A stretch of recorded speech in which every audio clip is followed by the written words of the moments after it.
بسم الله الحمد لله والصلاة والسلام على رسول الله. Alhamdulillah, wassalatu wassalam ala rasulillah. Qu'avons nous pris le cours précédent? يا اخوانا قربوا علينا قليل. جزاكم الله خير. Qu'avons-nous vu dans le cours précédent? Premièrement, le chapitre des crimes, des peines en rapport avec les crimes. C'est le fait d'agresser la personne ou autre. C'est-à-dire soit on tue, soit on agresse. C'est dans ce sens-là. Agression physique ou homicide. On a vu que dans l'homicide, soit il était volontaire, soit il était involontaire, soit il était proche du volontaire. Le volontaire, il a l'intention de tuer. Et l'outil utilisé tue. Et il sait que la personne qu'il va tuer est quelqu'un qui n'a pas le droit de tuer. S'il n'a pas l'intention de tuer, mais il a l'intention d'agresser, de faire du mal à autrui, et généralement l'outil utilisé ne va pas apporter la mort, alors ça c'est proche du volontaire, mais ça ne l'est pas. Les juges chez nous doivent obligatoirement regarder l'outil qui a servi à tuer. Généralement cet outil-là sert de pièce à conviction qui se trouve au tribunal. Donc il l'observe, il l'étudie et après il détermine si ou non elle est faite pour tuer. Maintenant si le cas implique l'application d'une peine, comme le talion par exemple, comment est-ce qu'on applique la sentence chez nous? Premièrement, il faut un juge. Et avec lui, des fois, il y a d'autres juges. Ensuite, le verdict est soumis au juge au tribunal, c'est-à-dire la présidence du tribunal. Après la présidence du tribunal, il y a un autre corps qui est là pour distinguer, pour étudier le verdict. Ensuite, on a enfin le verdict qui est, le verdict qui est présenté au tribunal suprême, et enfin le verdict qui est présenté au gouverneur. Donc il faut passer pour toutes ces étapes-là pour que le verdict, c'est-à-dire la sentence, soit exécutée.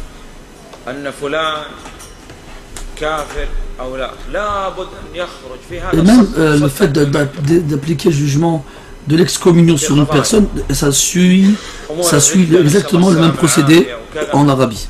Tout doit passer par les juges, et il y a une étude et une observation, un examen du verdict par différentes personnes jusqu'à ce qu'il y ait un accord total. Seulement après tout cela, le gouverneur il donne son verdict définitif.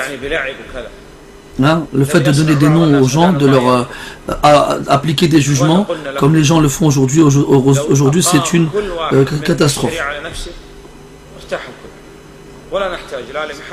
Si chacun d'entre nous appliquait la loi d'Allah sur lui-même, on n'aurait même pas besoin de faire tout cela et de devoir revenir au tribunal.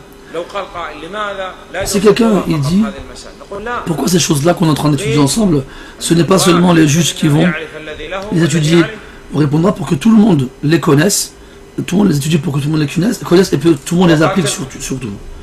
Et enfin on a l'homicide involontaire. Il a voulu chasser par exemple un gibier, et voici qu'il tue une personne sans le vouloir, qui était interdit à tuer. L'homicide volontaire, celui qui tue volontairement quelqu'un qu'il n'avait pas le droit de tuer a fait un grand péché. Il a 5 punitions qui lui pèsent dessus. Et il y a 3 droits auxquels il est redevable. Un droit envers Allah, un droit envers le tué, et un droit envers les proches du tué. On dit que les proches du tué ont le choix entre soit demander l'application du talion, ou de demander le prix du sang, ou encore, et c'est la dernière chose, de pardon.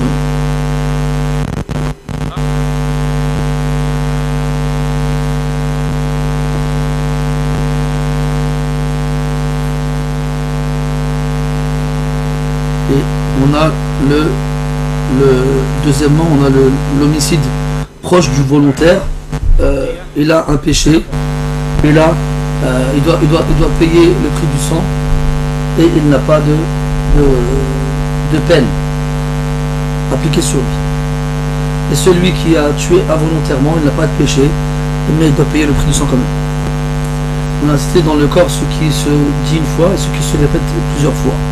Donc soit une fois, soit deux fois, soit 4 fois, soit 10 fois, soit 32 fois.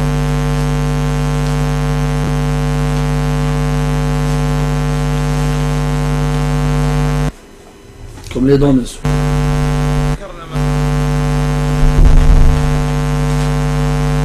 Après, on a dit comme condition, on a dit qu'il fallait des conditions pour que le talion soit applicable. Que le tueur soit responsable, c'est-à-dire pubère et doué de raison. Il faut que le tué soit une des personnes qu'on n'a pas le droit de tuer.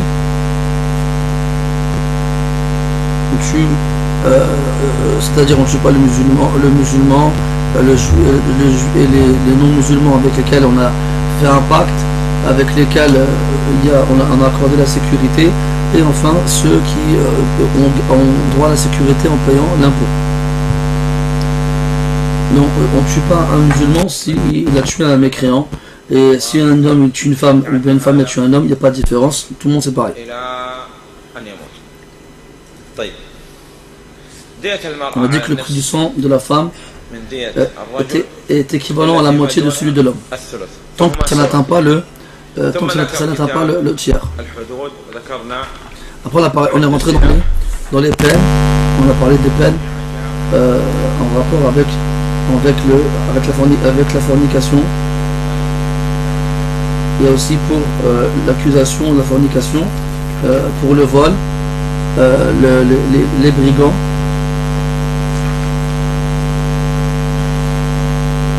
lorsqu'ils agressent les gens, les terrorisent, lorsqu'ils les volent et lorsqu'ils les tuent. Donc pour chacune de ces catégories-là, on a un jugement différent. Donc s'il agresse quelqu'un, donc il le terrorise, il le pille et il le tue, alors on le tue et on le suspend. Si il l'agresse et il l'effraie et il le pille, alors on lui coupe la main droite et le pied gauche. S'il a juste agressé et effrayé, on l'exile.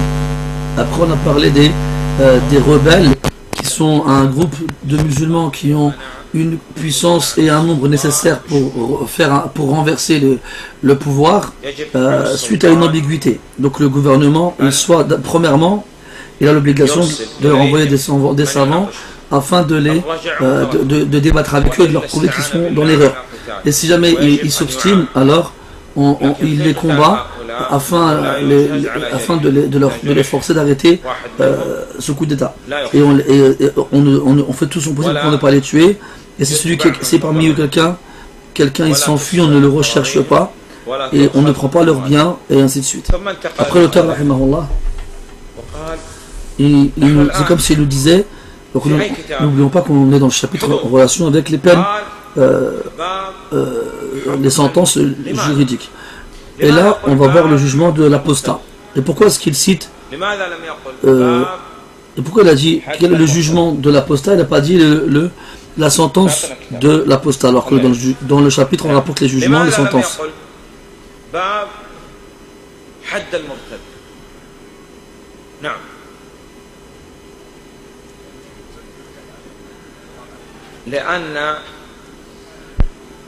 Parce qu'ici le voleur, quand il vole et qu'on le dénonce à l'autorité, et que l'autorité ordonne à ce qu'on applique sur lui la peine, et qu'il se repent. S'il se repent, il a dit je recommencerai plus jamais ça. Est-ce qu'on applique sur lui le jugement, la peine, je veux dire? Oui, parce que l'intérêt de l'application de la peine, c'est de les purifier de leurs péchés. C'est une expiation. Regardez l'histoire de l'accusation lorsque Aïcha radiallahu anha fut accusée à tort. Allah, le prophète sallallahu alayhi wa sallam, il a appliqué la peine de l'accusation portée à tort sur certaines personnes et pas sur ceux qui sont à l'origine de cette accusation injuste. Pourquoi? Parce que Allah Ta'ala, il a voulu purifier les croyants qui ont fait une erreur et il n'a pas voulu purifier les hypocrites qui étaient à l'origine de cette catastrophe. Dans quel but? Afin qu'ils, de l'au-delà, ils soient punis pour leur péché. Donc là on parle de l'apostat. S'il se repent et qu'il est revenu avec les conditions du repentir qui sont au nombre de 3.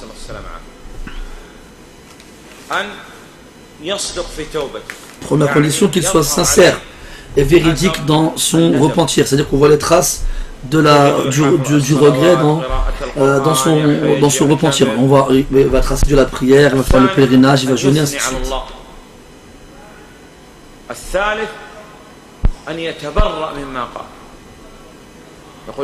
Il faut qu'il se désavoue du péché qu'il a accompli.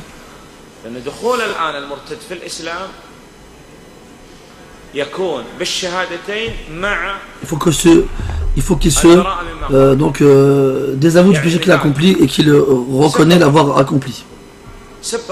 Maintenant, pour l'apostat, il n'y a pas on prend l'exemple de quelqu'un qui insulte Allah Azza wa Jal. Celui qui insulte Allah Azza wa Jal, il a apostasié. Donc qu'est-ce qu'il doit faire? Il doit se repentir. Il doit revenir dans l'islam. Donc il doit faire l'attestation de foi. Il dit la ilaha illallah Muhammad Rasulullah. Et il doit dire que le péché qu'il a fait sortir de l'islam, c'est un péché qui fait sortir de l'islam. Il doit le reconnaître. Et il doit s'en désavouer. Donc l'apostat qui quitte l'islam pour la mécréance. On a vu dans les actes éliminatoires de l'islam que ces actes se réunissent dans 4 catégories. Parole, acte, conviction ou doute. Parole, acte, conviction ou doute. Une parole comme insulter Allah Azza wa Jal. qu'Allah nous en préserve et nous en épargne. Une action comme faire de la sorcellerie. Une conviction, être convaincu que la guidée d'une autre personne que celle du prophète est meilleure, c'est de la grande mécréance. Ou un doute, il a douté dans la mécréance des juifs et des chrétiens. Il a un doute comme quoi Allah Ta'ala c'est le créateur, le pourvoyeur, celui qui donne la vie, celui qui donne la mort, qui gère toutes choses. Donc il a fait une grande mécréance. Et c'est ainsi qu'il sera un apostat. C'est pour ça qu'on étudie le monothéisme et les actes annulateurs de l'islam pour ne pas tomber dans ces choses-là.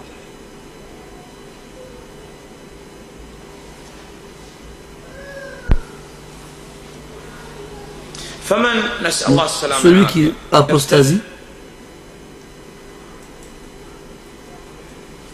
pour revenir, plutôt on doit s'en référer à l'autorité.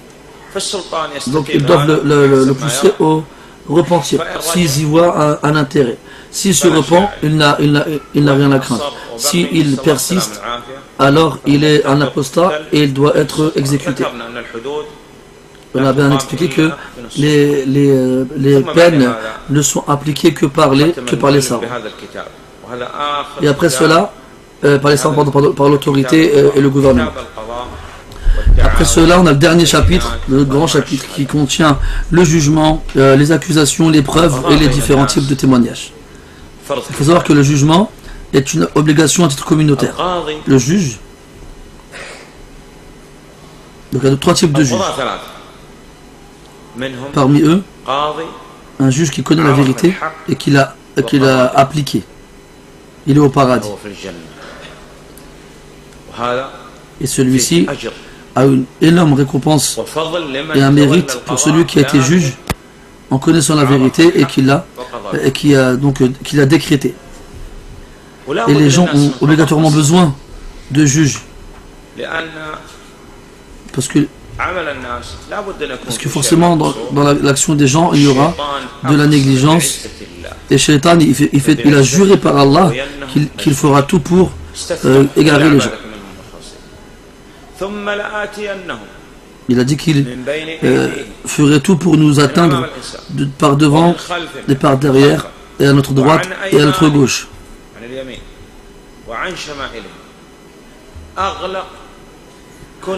Donc il nous a servi de toutes parts. Il reste un endroit par lequel il ne peut pas passer.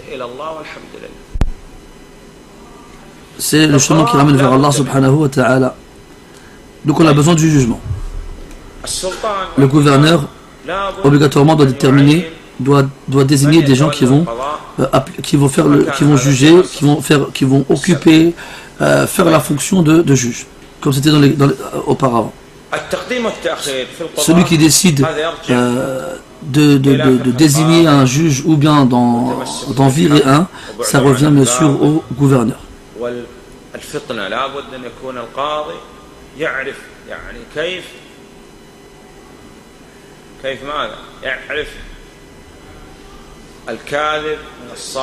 Donc le juge se doit de connaître les gens, les écouter, les connaître, et pour savoir qui a raison et qui a tort dans le cas où il y a des conflits entre les gens.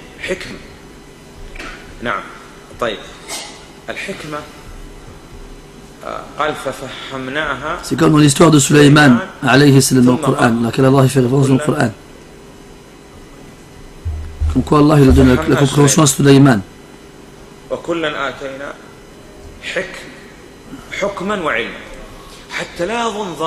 Dans cette histoire-là, on comprend que parmi les qualités du juge, il faut avoir de la sagesse. Et dans cette histoire-là, c'était entre Daoud et son père, entre Sulaiman et son père Daoud, et Allah il a donné raison à Sulaiman. Et après cela, Allah il a dit que à lui, à Sulaiman et à son père, à Daoud, ils ont donné de la science et du jugement, pour ne pas que quelqu'un ait croire que Daoud n'avait pas de science. Donc celui qui sait qu'il est compétent pour occuper la fonction de juge, il doit se présenter pour le faire. Et comme Abu Bakr l'a fait lors de la mort du prophète sallallahu alayhi wa sallam, il ne doit pas prendre en compte les critiques des gens. On a cité précédemment que dans l'accusation de la fornication, il fallait 4 témoins. Les témoins, combien il faut de témoins? Plutôt, voilà, ça dépend du cas, et il y a un nombre de témoins précis en fonction du cas. Parmi les témoignages, il y en a dans lesquels on accepte le témoignage d'une seule personne juste. Je peux vous donner un exemple. L'entrée du mois, le mois du Ramadan, il suffit qu'une personne vienne juste et atteste de cela. Dans certains cas, il faut 2 témoins. Et ça, c'est dans la plupart des cas où on parle de témoignage. Et dans certains cas, on peut accepter le témoignage d'une seule femme. C'est dans quoi? Dans l'allaitement et la naissance. Ou un homme et 2 femmes. Ou un homme et le serment de celui qui accuse. Donc, 2 hommes, par exemple, se sont disputés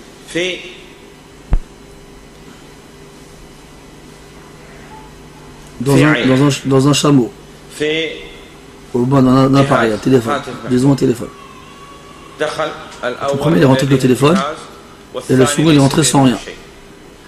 Donc là, à vue d'œil, c'est le téléphone, il appartient à celui qui est venu avec.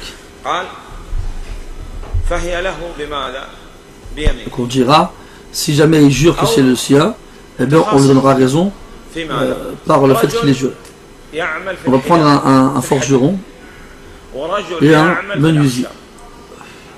Bon, ils se sont disputés sur un outil. On va regarder l'outil c'est qui s'en sert généralement?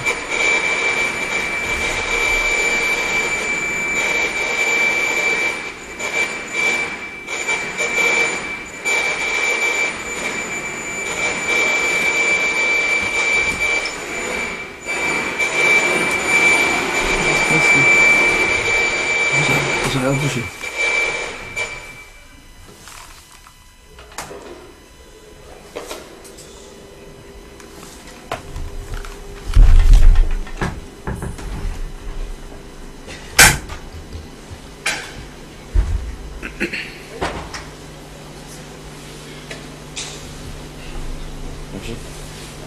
طيب.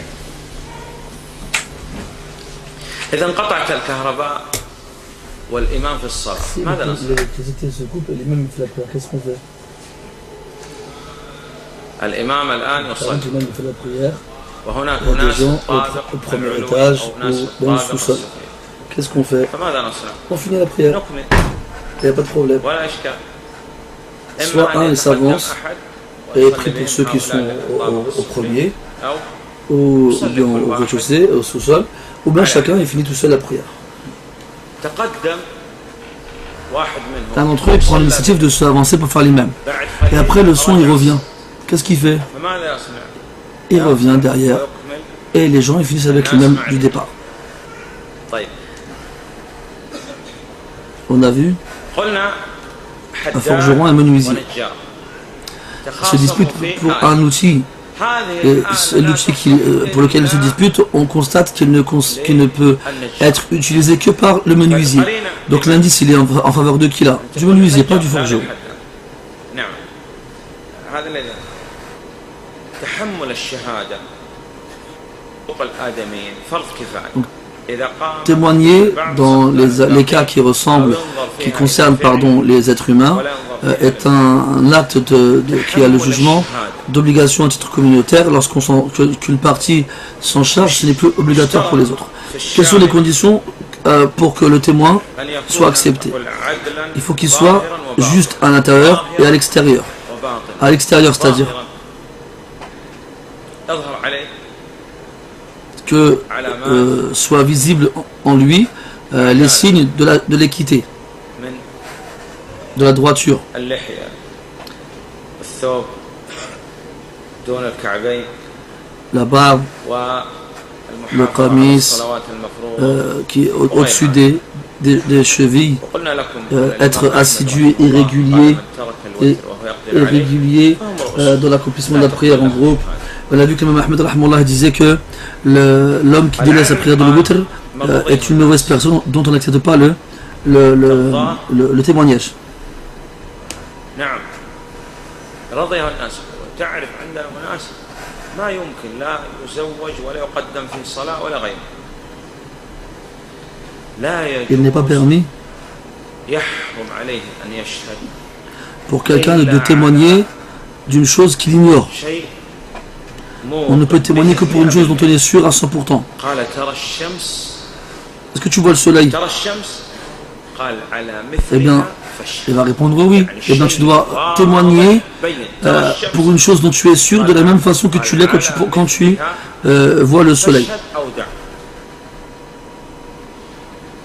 هذه الشهادة يا إخوان ستكتب Ce témoignage il sera inscrit, il sera écrit dans leur registre et ils seront interrogés à son sujet.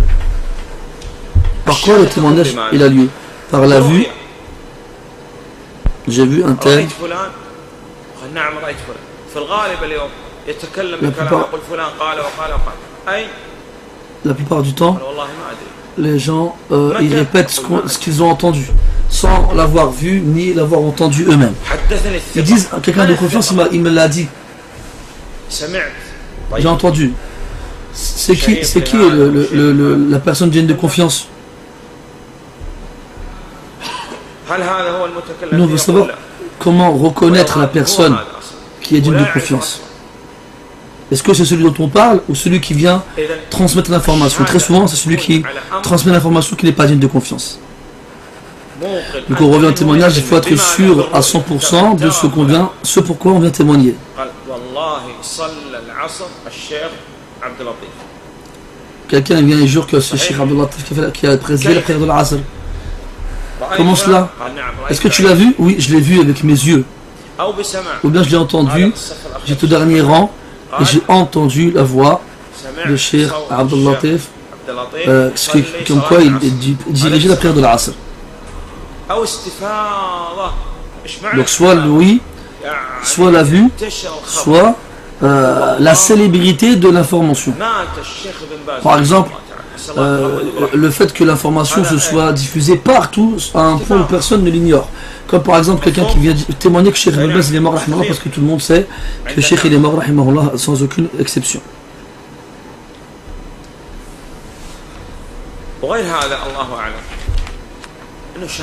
Et tout ce qui n'est pas là-dedans, c'est du faux témoignage. Et le prophète sallallahu alayhi wa sallam, il a mis en garde contre le faux témoignage.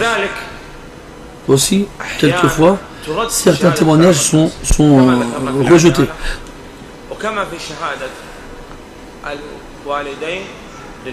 Comme le témoignage des parents pour leur enfant, ou le témoignage de l'enfant pour les parents, ou du mari pour la femme, et vice-versa. Aussi, l'ennemi qui vient témoigner contre son ennemi. Généralement, si c'est son ennemi, il ne va pas témoigner en sa faveur.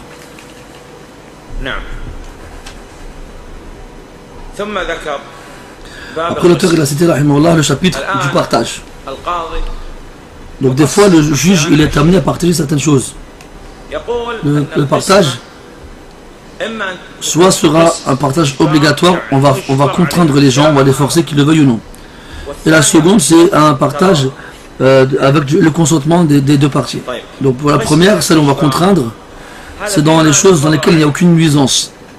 Donc des gens qui se sont disputés dans un sac de sucre par exemple. Ce sac-là, il y a 20 tonnes dedans. L'un dit moi, je suis l'associé de 50%. L'autre dit la même chose, associé de 50%. Un dit moi je prends tout le sac, l'autre dit moi je prends non, c'est moi qui prends tout le sac, et là. Dans ce genre de cas-là, on va forcer les deux parties à partager le fruit du conflit. Parce qu'il n'y a pas de nuisance dans ces partages-là.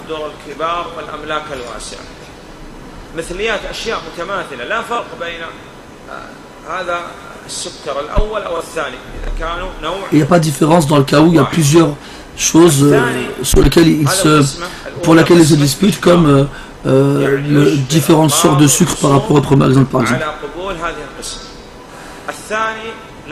Dans la deuxième catégorie de partage, il faut absolument qu'il y ait un consentement mutuel, donc des deux parties. Et ça, on va le faire dans le cas où il y aura une nuisance, si le partage sera fait et on contraint les gens à l'accepter. Des fois, il y a quelqu'un qui meurt, par exemple, et il laisse un troupeau de moutons, par exemple, 40. Et il a laissé 4 enfants. 4 garçons, 4 fils, des garçons. Pour chacun d'entre eux, 10 moutons. Et tu sais aussi qu'obligatoirement, que ces bêtes-là n'auront pas tous la même valeur. Le juge dira nous, on divise la part, le troupeau comme on le peut, et après c'est à vous de vous mettre d'accord entre vous. Ça, c'est possible, et ça c'est la deuxième partie, la deuxième catégorie du partage, lorsque celui-ci concernera le consentement mutuel. Mais s'ils ne se mettent pas d'accord, dans bien sûr cette catégorie-là, dans laquelle il y a consentement, qu'est-ce qu'ils font s'ils ne se mettent pas d'accord? Qu'est-ce qu'il fait le juge?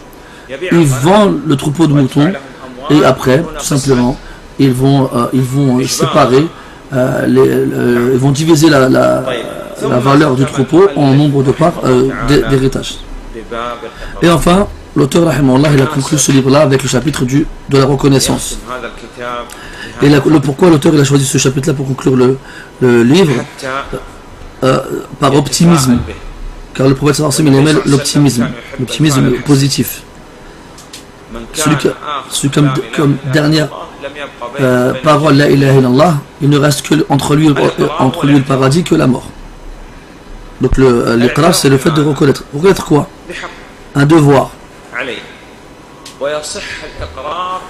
Et aussi ça peut concerner toutes les paroles qui indiquent qu'on a un devoir en suspens.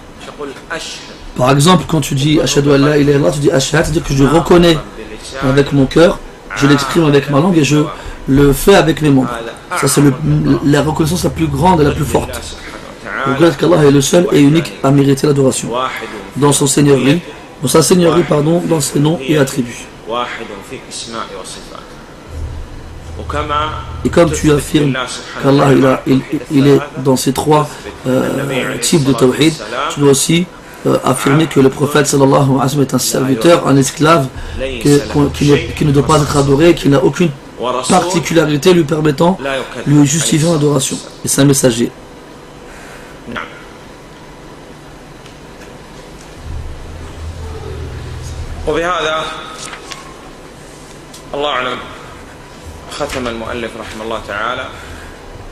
Et c'est ainsi que l'auteur, rahimahullah, il a conclu son livre et il a conclu son priant sur le prophète sallallahu alayhi wa sallam. Qu'est-ce qu'on fait maintenant à la fin de ce livre? Mes frères, nous voulons qu'Allah vous fasse miséricorde et vous bénisse. Nous avons besoin de s'instruire dans notre religion. Et sachez que la science la plus importante dans l'islam, c'est l'unicité d'Allah subhanahu wa ta'ala. Et on doit apprendre progressivement. Donc tu viens, tu prends ce livre-là, tu le révises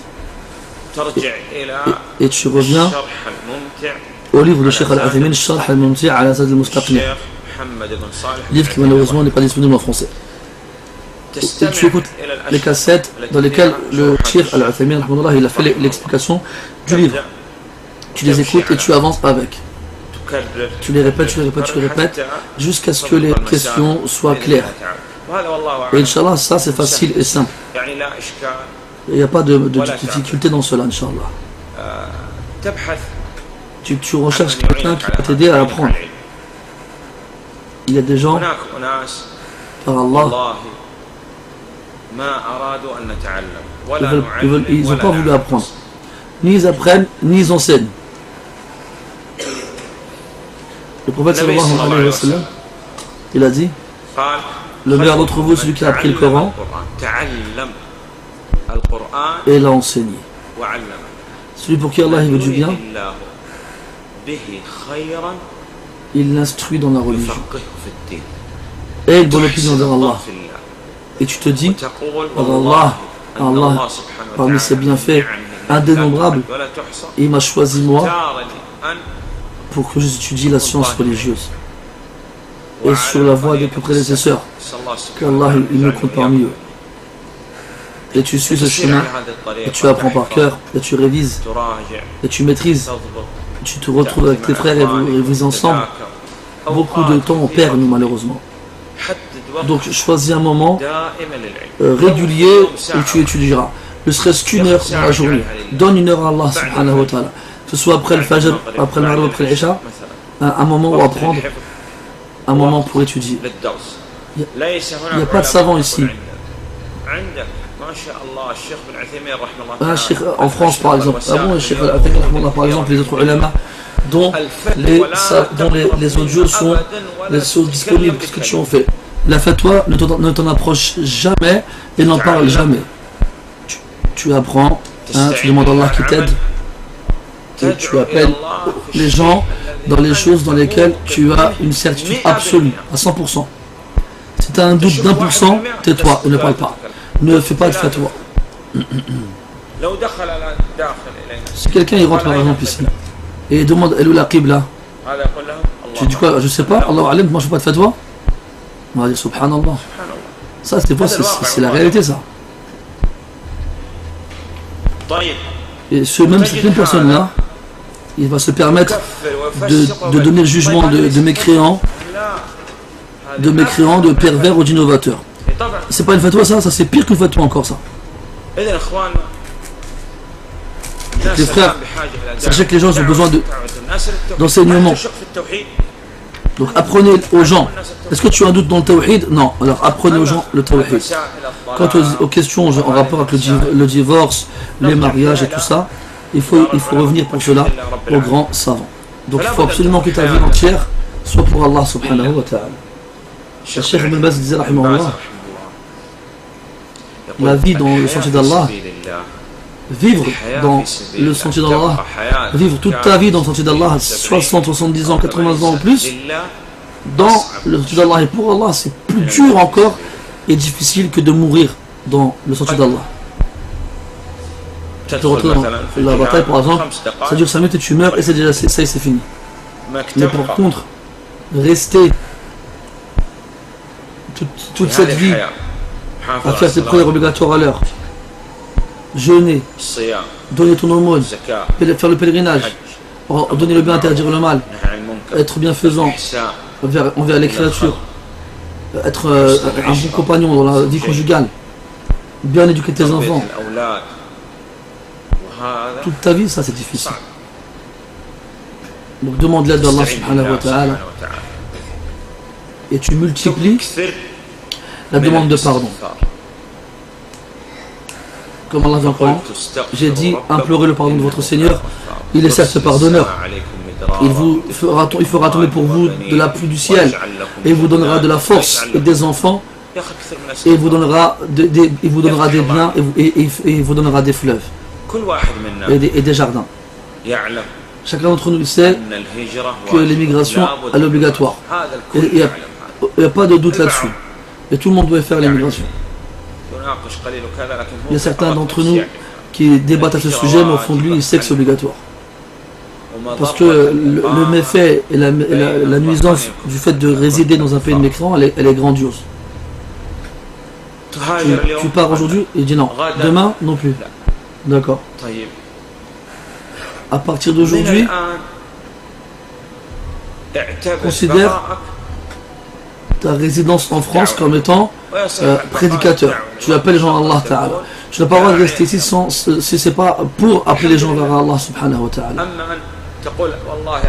Si vraiment tu restes ici pour appeler les gens à Allah, alors que tu n'apprends pas, tu n'enseignes pas, et tu n'invites personne à Allah, tu n'as rien à faire ici. Il y a un péché pour toi de rester ici. Donc à partir d'aujourd'hui, il faut qu'on prenne l'initiative de changer. C'est pour ça qu'on fait ce genre de séminaire. Tu sais bien qu'un seul séminaire ne suffit pas à ce que tu sors un savant, un étudiant et encore moins un savant. C'est pas possible. Ça c'est des clés qu'on doit. Nous, on veut que tu prennes ce chemin et que tu saches que dans cette vie-là, tu es là tu as été créé pour être un savant. Si tu te préoccupes ici-bas avec le devoir d'Allah Ta'ala, tu feras partie des gens heureux. Donc, mets en pratique tout ce que tu apprends le plus possible, en fonction de ta capacité. Mon frère, tu peux être un prédicateur vers Allah.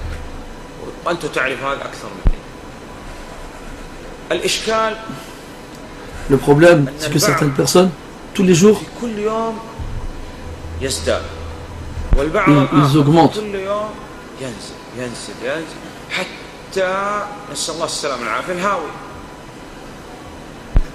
À la plus hal, il faut absolument que tu changes, que tu appelles les gens à Allah et que tu patientes, tu donnes le bien, que tu interdis le mal.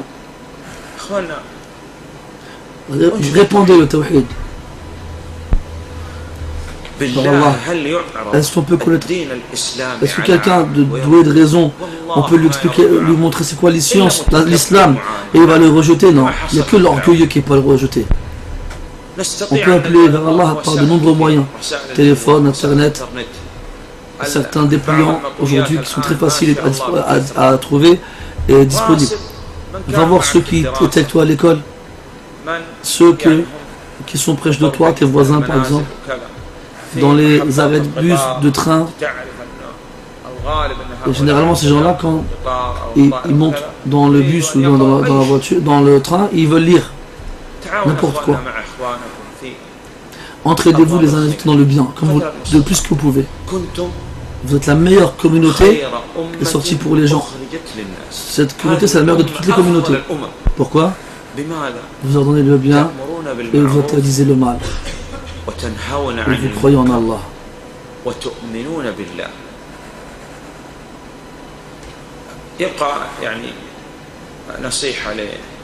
Il reste à faire un conseil à nos sœurs, et c'est ce qu'on a dit précédemment de nombreuses fois, c'est que les ennemis de l'islam, ils veulent pervertir la femme. Et ils nous fait croire beaucoup de choses sous le couvert de la modernité et de la civilisation, comme quoi faire enlever son hijab et mettre les pantalons, c'était d'actualité, et ils les ont poussés à faire le mal en appelant ça du bien. Alors prends garde, ma soeur, à écouter ces gens-là. Ceux qui appellent à la liberté aujourd'hui, en vrai, ils appellent à l'esclavage du shaitan, du diable. Celui qui dit moi je suis libre, je fais ce que je veux, lui en vrai, c'est un adorateur de shaitan. Tu as été créé afin que tu adores Allah. Si tu n'adores pas Allah, alors tu tomberas forcément dans celle de shaitan. Ils ont fui de l'esclavage pour lequel ils ont été créés, et ils furent éprouvés par l'adoration de l'âme et du shaitan. Qui a dit que tu peux faire ce que tu veux? Tu as créé afin d'être un adorateur, un esclave. Nous sommes un peuple à qui Allah a donné la fierté par l'islam. Et lorsqu'on recherche cette fierté dans autre que l'islam, Allah il nous donne il nous avilit et nous humilie. Obligatoirement, chacun d'entre nous sera jugé le jour du jugement. Et le jour où il les appellera, il leur dira: par quoi avez-vous répondu les messagers? Avez-vous répondu aux messagers? C'est comme ça qu'Allah va t'interroger le jour du jugement. Qu'est-ce que tu as répondu à celui qui t'a été envoyé, au prophète sallallahu alayhi wa sallam? Est-ce qu'il a transmis le message? Oui. Est-ce qu'il a conseillé sa communauté? Oui. Tu ne pourras dire que oui. Tu n'as aucune réponse d'autre à donner. Est-ce que tu as appris? Est-ce que tu as mis en pratique? Est-ce que tu as appelé les gens à faire cela? Et on te pose une question, tu devras obligatoirement y répondre.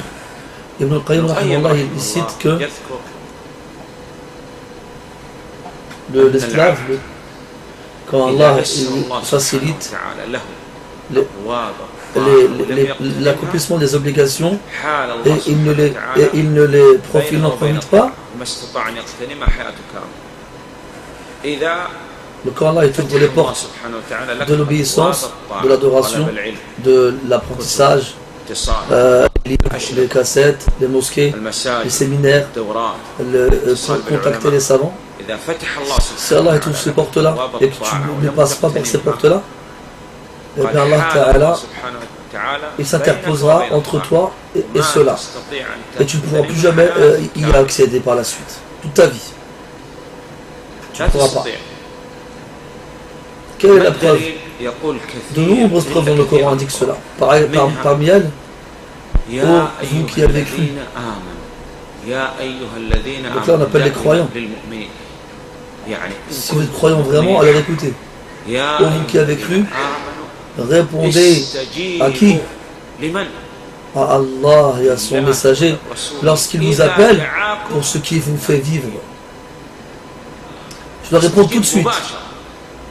Répondez à Allah et à son messager lorsqu'il vous appelle pour ce qui va vous donner la vie. Et sachez, regarde la menace, sois attentif. Et sachez qu'Allah s'interpose entre l'homme et son cœur. Prends garde. Les portes de l'obéissance s'ouvrent à toi, alors pénètre directement. Si jamais tu ne saisis pas l'occasion, Allah s'interpose entre toi et elle. Et tu ne pourras plus jamais pénétrer par la suite. Après, je vais donner des exemples. Les trois qui n'ont pas suivi le prophète sallallahu alayhi wa sallam lors d'une expédition militaire. Ils avaient les moyens de partir avec eux. Ils ont retardé jusqu'à ce qu'ils n'aient pas pu partir. Aussi, autre exemple, dans le verset, on les a appelés à la prosternation ici-bas et ils n'ont pas voulu se prosterner. Et dans l'au-delà, quand on leur demandera de se prosterner, ils ne pourront plus le faire. Mes frères, Allah Ta'ala nous a donné des bienfaits indénombrables. Regarde aujourd'hui tout ce qu'on voit. Regarde comment c'est facile aujourd'hui d'apprendre. Il y a énormément de moyens qui nous permettent cela. Donc profite de ces moyens. Apprenez aux gens et délaissez les choses qui vous détournent du rappel d'Allah subhanahu wa ta'ala. فقهاء ما شاء الله في هذه المسائل. إخوانا Ne va pas regarder la télé ou aller sur internet si ce n'est parce qu'il y a un besoin nécessaire. Passe ton temps dans la lecture du Coran, lis, médite le Coran, ensuite étudie la tradition du prophète sallallahu alayhi wa sallam. Sache que l'amour du Coran et l'amour de la musique ne se réunissent pas dans le cœur d'un croyant.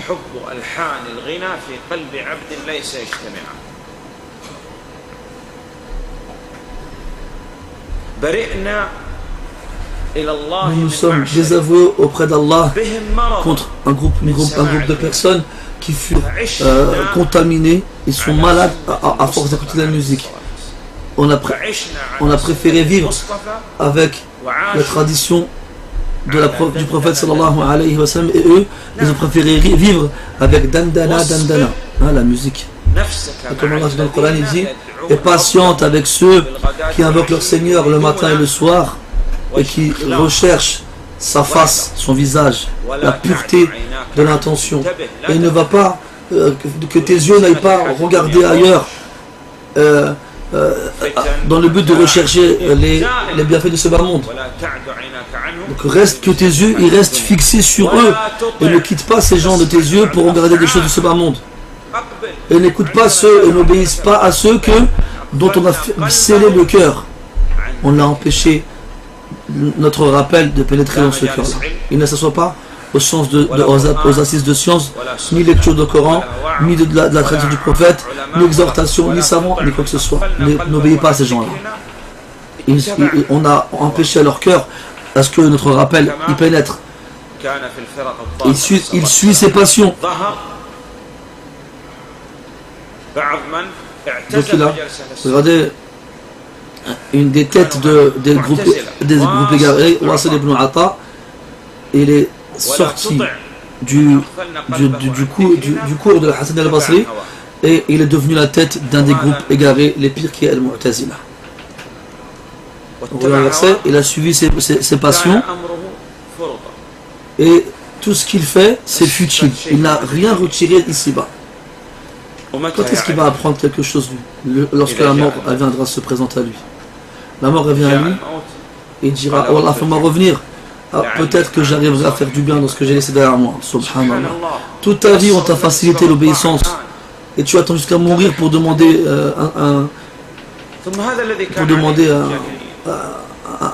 un délai.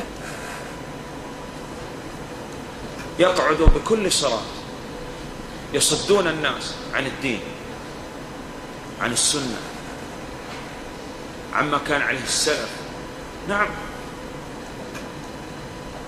Mes frères, cette communauté a besoin d'hommes, des hommes véridiques qui tiennent les promesses qu'ils ont fait à Allah, ils ne sont pas distraits ou préoccupés par un commerce ou bien par une vente face au rappel d'Allah. Un jour, toi, tu seras peut-être quelqu'un qu'on montrera du doigt. Qui va apprendre à tes enfants si ce n'est pas toi? Regarde les générations. Ibn Taymiyyah, Ibn Qayyim, c'est son élève.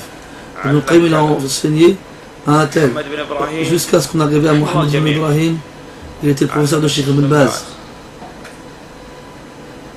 Ibn Baz, il a été un des professeurs de Sheikh Al-Uthaymin, qu'Allah leur fasse tous miséricorde.